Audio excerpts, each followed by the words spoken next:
She didn't cry because she was scared. She cried because the slavers would never see it coming.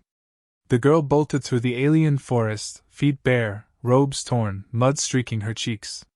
Her sobs echoed between the jagged moss-covered trees, bouncing back toward the pack of laughing slavers behind her. Their voices carried across the undergrowth, shouting crude bets, making jokes, arguing over who'd get to tag her first.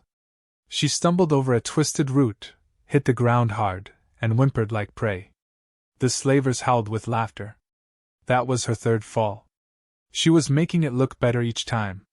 Kor, the slaver leader, nudged his second-in-command with a sharp elbow and sneered through his split lip. Told you. Just a dumb little forest girl. No fun at all. Barely a workout. 6 of them fanned out, scanners buzzing, rifles low, striding like they were on a hunting vacation.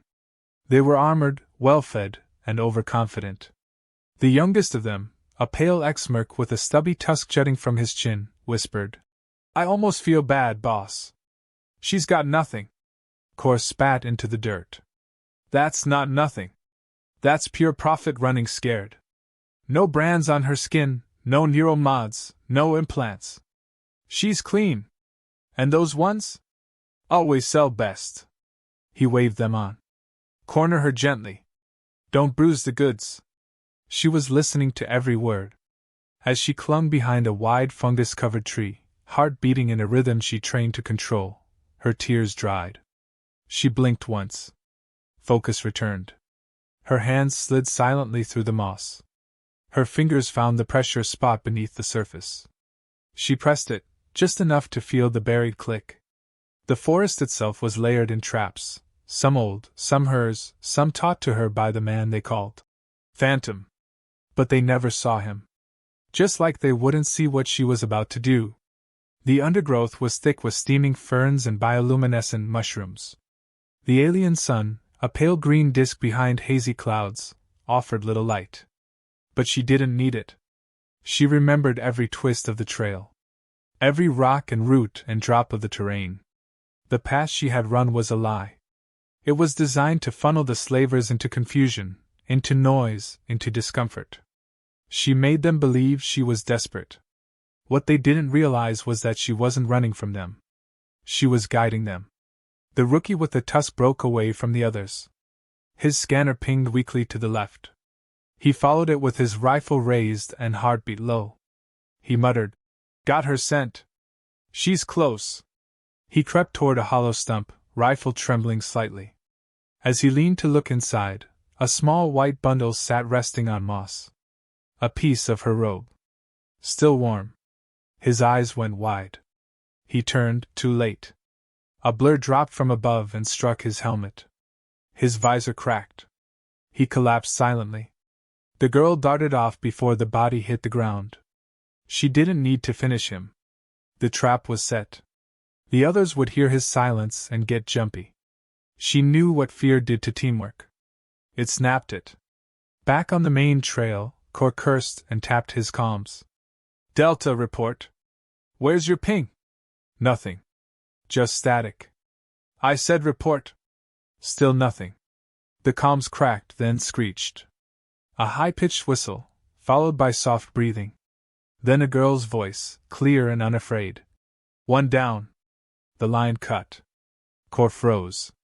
For the first time, the others noticed something different in his posture. He looked around and barked. Titan formation! She's not what we thought. One of his men, a brute with chain-linked armor, muttered. You think she's a trained scout? Maybe a local militia brat? Kor hissed. That was a Shinobi line. A cold silence fell. Nobody spoke for a few seconds. Another slaver, older, battle-worn, scratched his throat. Shinobi? What, like that ghost faction? I thought they were wiped out. Kor's voice dropped. No. They just went underground. Same as always. You think a wild kid in a robe sets traps like that? You think she's broadcasting on our encrypted channels for fun? He turned. This ain't a grab job anymore. This is extraction. With extreme caution. He was too late. The girl crouched beneath the elevated ridge they were gathered on. Her fingers traced 3 lines into the dirt. A pattern. A story. Then she whistled soft, low, almost like a bird call. Up above, the ridge cracked. The slavers barely had time to look down before a series of timed explosions erupted beneath their feet. Not fire, not shrapnel, just force. The kind that flipped bodies and shattered balance. They scattered. One screamed as he tumbled down into a thicket of needle vines. Another's rifle was flung into a tree. Kor landed hard on his shoulder, cursing and gasping. His eyes scanned wildly through the green fog. No visual. No trace. Just breathing. Then a whisper came beside his ear. "You're chasing the forest. I'm chasing you." He swung blindly. Nothing. He fired. Missed. His breathing quickened. Somewhere in the foliage a soft giggle echoed. It was the first time the girl had smiled in hours.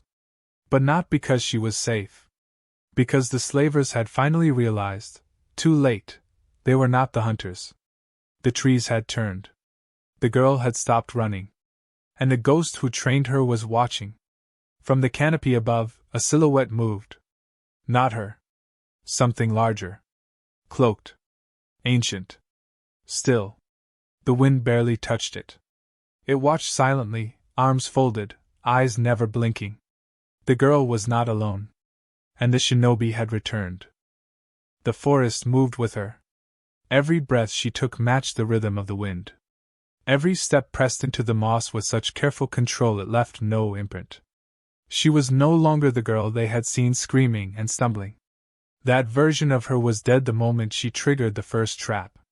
What remained was the student of a phantom warrior, molded in silence, shaped by shadows, and fueled by a quiet fury. The shinobi didn't just train her to survive. They trained her to become the weapon others never saw coming. She crouched on a high branch, eyes scanning the disarray below. The slavers had scattered in the aftermath of the blast. One of them was still tangled in the vines, screaming, not from pain but from fear. He'd seen something. A shape. A movement. A whisper of a figure that didn't belong in this forest, a presence that shouldn't exist. The vines around him tightened unnaturally as if the forest itself agreed he shouldn't exist either. One of the slavers fired blindly into the fog, yelling threats, his voice cracked with panic. The girl didn't flinch. She had watched people like him her entire life. Loud. Overconfident. Shaking under pressure. The ones who thought fear only worked one way. Her master had a phrase for men like that. Wind without direction. All sound, no strength. The girl reached into the small pouch at her side and pulled a dull silver pellet. It looked harmless, just a ball of metal no larger than a berry. She weighed it once in her palm and then flicked it toward the closest slaver. It bounced once off the tree behind him, landed at his feet, and hissed. He barely had time to look down before it detonated in a burst of blinding white powder. Not lethal. Just humiliating. He screamed, staggered, clawed at his face as his vision disappeared. Then he ran, straight into a root she had carved earlier, tripping and rolling into a shallow ravine. The moment he landed, she dropped from her branch and vanished into the undergrowth. Her mind drifted back to the first lesson. Silence is a weapon. Most people think loudness is strength. But real fear, her master said, real fear comes from what you never see, never hear, until it's too late. She remembered the day he found her, shivering in the wreckage of her home, clutching the blade of a broken kitchen knife in bloody hands. Slavers had come then too. But that day, she hadn't known how to fight. That day, she had only screamed. But Sora had found her before they could take her, and he didn't just rescue her. He rebuilt her. They had lived in the ruins of a fallen world, deep within an abandoned shinobi temple half swallowed by forest. Each day, he taught her to erase herself. To move without disturbing leaves. To breathe without disturbing air. He gave her 3 rules. Never reveal your fear. Never use strength where deception will do. And never leave enemies behind to speak your name. Back in the present, another slaver was making a mistake. He thought he could sneak up on her. He crouched behind a log, blade drawn, thinking she didn't know he was there. His boots crunched too hard against the bark. His breath was too loud. He didn't notice the thin cord just in front of him, strung ankle-high between two rocks, held up with forest vines. His foot hit it. A branch snapped. A bag of wet sap dumped from above, coating him in sticky green. He cursed, wiped at his visor, and in doing so, missed the 2 darts she flung into his shoulder and sighed. Tranquilizer low dose. Just enough to slow him, to disorient, to make him hear things that weren't there. He staggered backward, weapon forgotten, spinning in place, muttering, asking the trees who was laughing. There was no laughter. Just echoes. The girl watched from the shadow of a fallen trunk. She counted down. 5 seconds. 4. 3. The dart would take full effect by now. He dropped with a grunt and lay still, twitching. Kor was beginning to understand that this was no ordinary job. He gritted his teeth as he regrouped with 2 others. The rest were gone. Vanished or out of contact. He barked at his wrist console, demanding a location beacon. Static. He slammed his fist against a tree, a crack of frustration more than pain. "She's a damn phantom," he muttered. One of the others, a bald merc named Rax, finally broke. "I say we torch the woods? Burn it all. Flush her out. If she's even still here." Kor snapped back. "She's here. She's toying with us." That was exactly what she wanted him to believe. She crept around the ridge, mapping their movement from memory. Every trap, every path, every sound, they were dancing to a rhythm she had written before they even landed. They were in her world now. They just hadn't accepted it yet. Then a break. One of the slavers split off. Grez, the one with the scarred eye, moved without orders. He was quiet. Smarter. Older. She recognized him from earlier. He hadn't laughed like the others. He'd watched. Calculated. He was dangerous in a different way. He crouched low and tracked her prints, faint as they were. She watched from the trees above, impressed despite herself. His movements were sharp, professional. Not like the others. He might have once been a soldier. He wasn't careless. Still, he didn't belong here. Not in this forest. Not chasing her. She let him get close. Too close. Then she moved just enough to snap a branch, on purpose.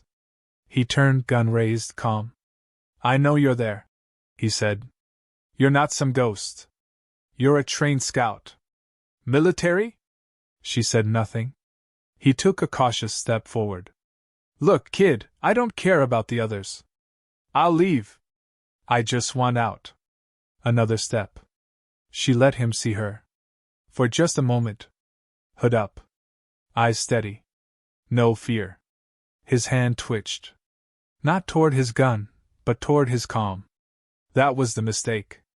In a blur, she closed the gap, slapped the calm out of his hand, and twisted his wrist behind him. He grunted, tried to counter, but she was already behind him. One flick and he was on his knees. She leaned close and whispered, "You were the only one who watched. That's why you wake up." A moment later, he hit the ground, unconscious but breathing. She vanished into the mist again. The game wasn't over. But the board was thinning. The girl was no longer running. The ghost had stopped watching. And the hunt had begun. Kor dragged his hand down his face, wiping the sweat and dirt into streaks of frustration. The forest had gone from a green maze to a suffocating nightmare. The humidity clung to his armor like glue. His boots sank into the moss with each step, and the trees felt like they were moving closer every time he blinked. He'd lost 3 men in the last hour, and the only one left who hadn't panicked was Rax, who now looked like he was barely holding himself together. Rax had stopped cracking jokes. He wasn't even speaking. His eyes darted toward every sound, every fluttering leaf, every drop of dew that slid off a branch. The silence was turning both of them into prey. Kor could feel it. He just wouldn't say it out loud. He kept glancing down at the edge of his wrist console. The signal was jammed, but the last trace of Grez's location showed him somewhere near the eastern ridge. That was 15 minutes ago. Too long. Kor tried again to ping him. Static. Then a click. Then nothing. He muttered under his breath and shook his head. We're not just being hunted. She's hurting us. Rax didn't respond. He was staring at the tree line. Kor followed his gaze and aimed his rifle, but there was nothing there. Just vines and shadow. Back near the ridge, the girl moved like smoke between branches. She knew they were getting desperate. She'd studied desperation. People made noise when they were scared. They hesitated. They looked over their shoulders. Her master had drilled it into her with endless training sessions. When the mind cracks, the body follows. And when the body follows, the enemy forgets the ground beneath their feet. She was counting on that. She'd placed a ring of traps around the clearing where the slavers now trudged in circles. Every mistake they made echoed like a drumbeat in her head, keeping rhythm with the growing weight of her plan. They weren't just being punished. They were being taught. She passed by a shallow stream, moving across the slick rocks without breaking the water's surface. She paused beside a fallen trunk where an old carving was still visible.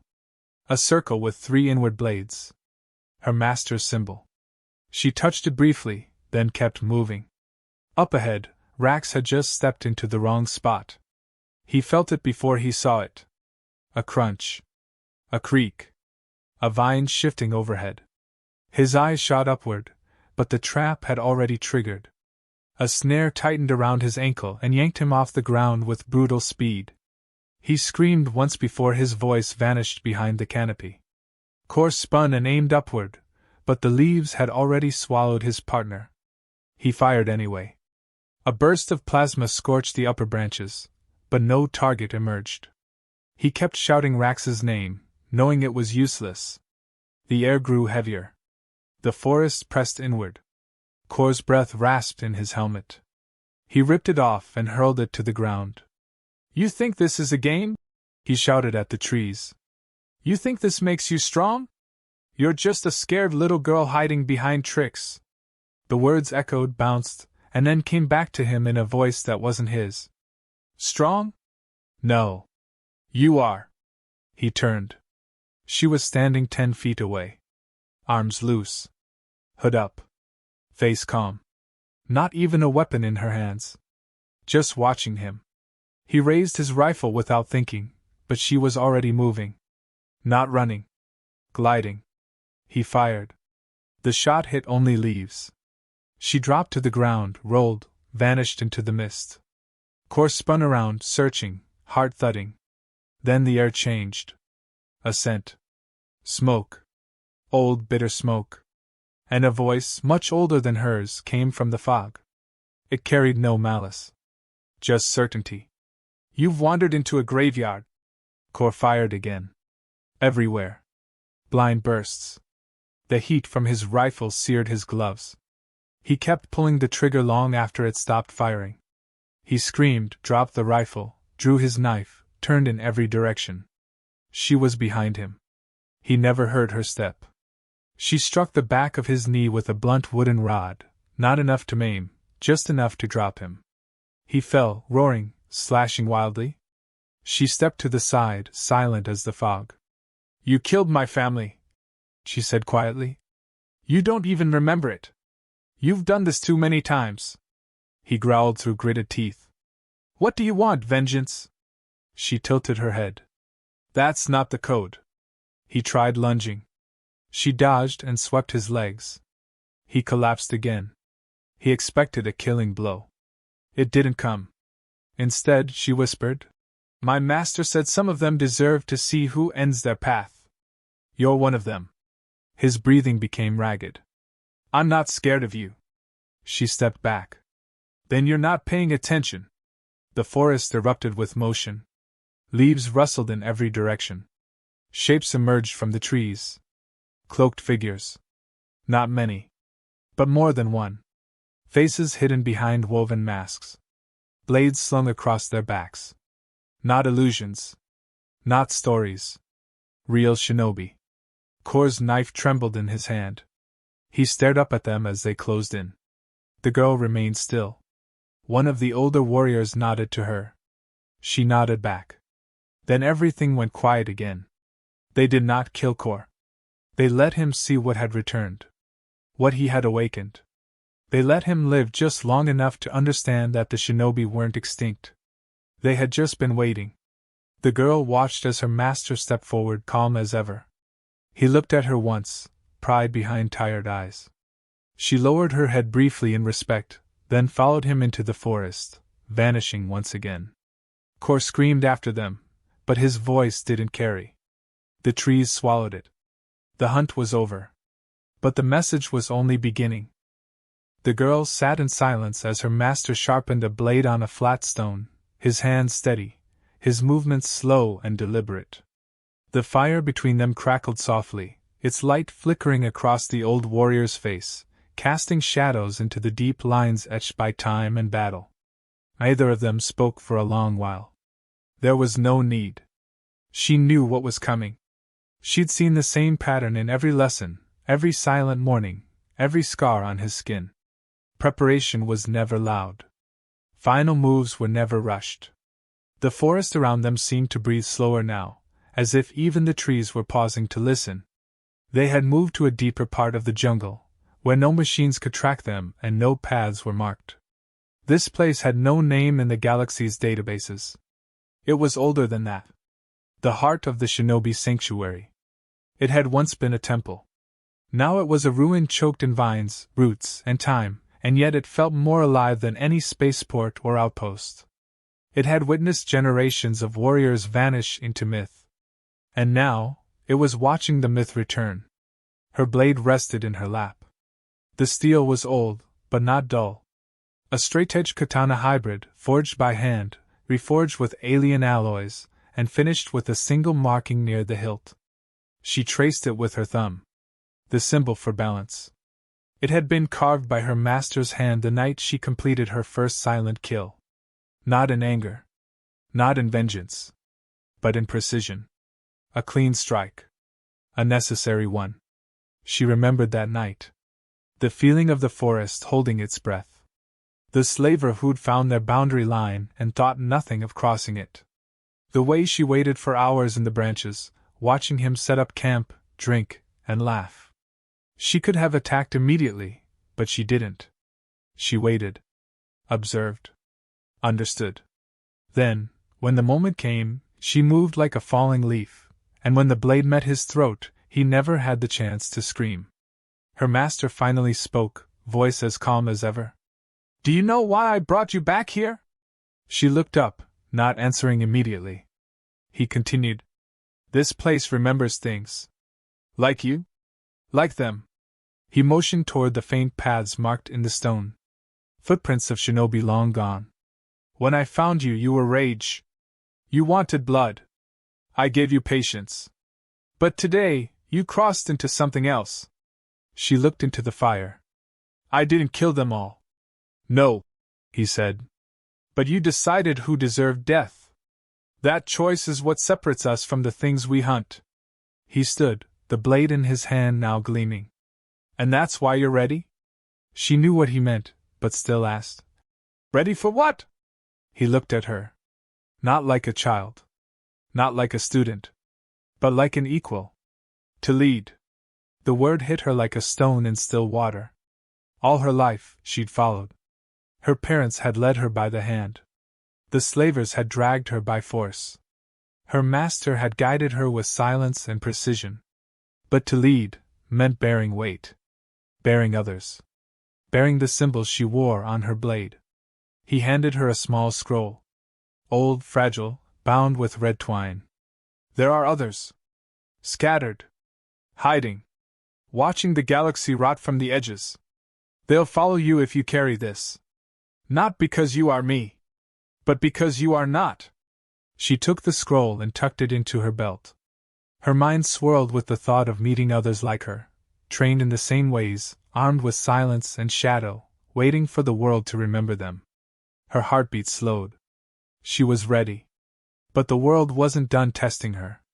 A loud mechanical thrum rippled through the forest, breaking the silence like a spear through cloth. She and her master both turned.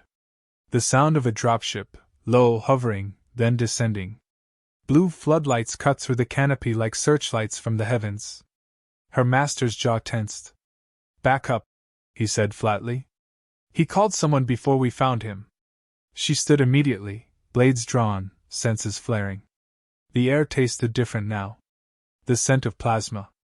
Burned metal. The arrogance of modern technology thinking it could crush what it didn't understand. "Go," her master said. "Now. If they see us both, they'll know the clan lives. But if they only see you, they'll think it's just one ghost." She hesitated, but he didn't repeat himself. She vanished into the trees without a sound, dropping into the undergrowth as the first scout drone passed overhead. The ship landed near the outer edge of the clearing. 4 soldiers in matte black armor stepped out. Not slavers this time. Not mercs. Corporate enforcers. Hired clean up.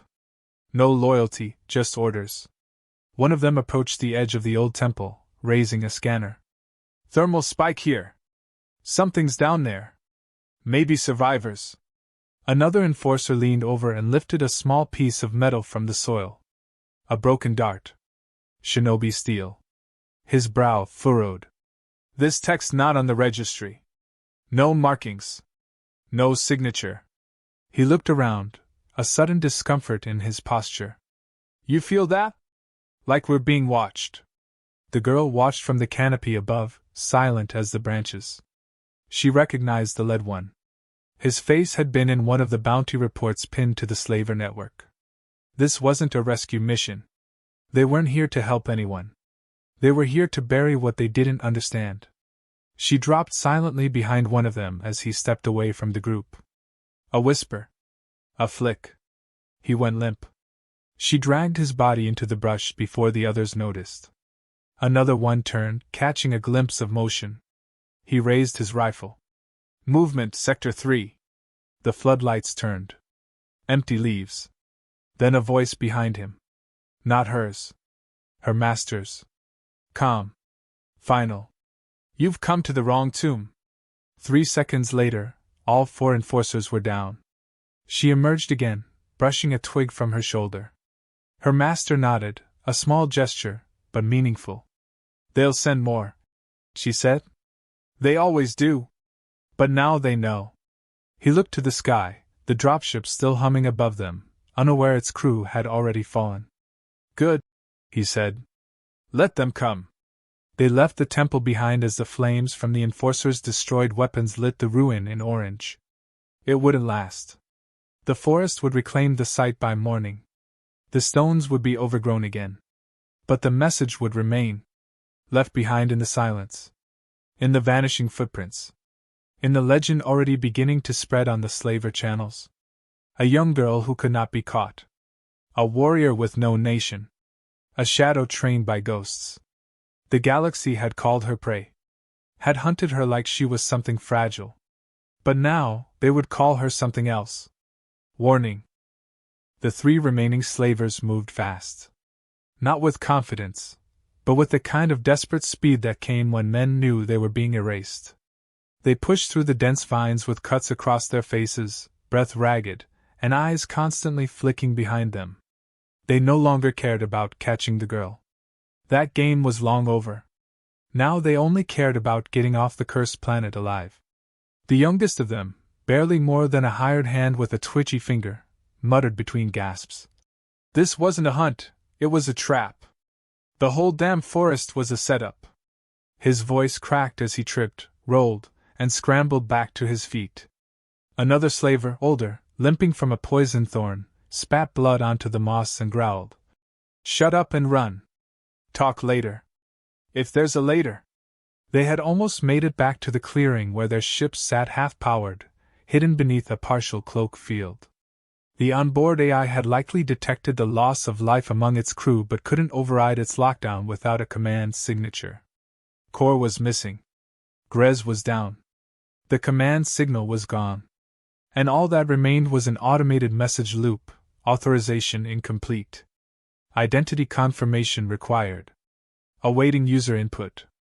The youngest slammed his fist against the control pad outside the cargo ramp, sobbing now, teeth clenched. Come on! Come on, just let me in! The others surrounded him, one watching the forest with his rifle up, the other pounding the panel beside him. The ship hissed but didn't open. Then the air shifted again. It wasn't a noise.